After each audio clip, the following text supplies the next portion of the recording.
Okay, so we're back at our quote again. I can see that the emails, there's two of them, they're both gone.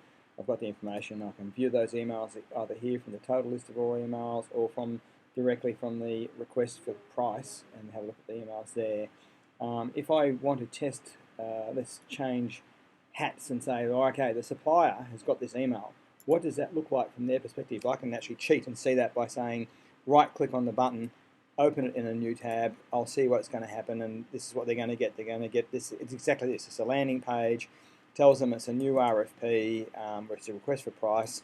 There's help on all of these fields, telling them what they've got to go and do, the date, and so forth. There's a help button. They can read the help in here. They can see that they can put their own quote number in here. It tells them that's their reference number. So I can put my reference number in there from my estimation system. I could write some sort of note in there about the job that's going to be done, and I can put my own pricing here. It gives me what variation I put in originally, the quota we put in originally, what description, what spec, and the quantity. So for 30,000, it's going to be a $1,200 job, and for 40,000, it's going to be a $1,600 job, for instance. And then they hit the submit button. It processes that, and it's done. They've now finished, so that job's been done.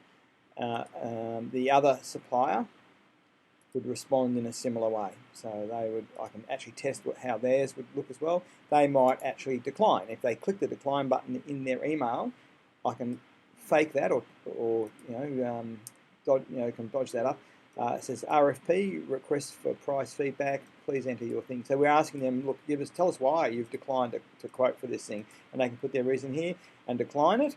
Or they might say, whoops, no, actually I really wanted to supply a quote, and my reference number for that is my reference number, and I can put in my supplier note here about the quote. We can't do it until next week, or whatever that might be. And their quote is $1,315.80 or something like that, and they can submit their quote. So they've done a submission as well. Okay, so that's the experience that the supplier would have. Now what happens is those have been done, they've actually submitted them. If I go and have a look, the request I've refreshed this screen so I can pick up those changes, and I can see that the supplier is quoted. And the supplier is quoted in both cases, so I actually can see the progress that's happening with my RFPs, and my costs have gone up. I've got one cost which I added in manually earlier on, and it was selected automatically because it was a manual cost added through the plus button. And then I've got my 4 responses here for the two variations across the 2 parts.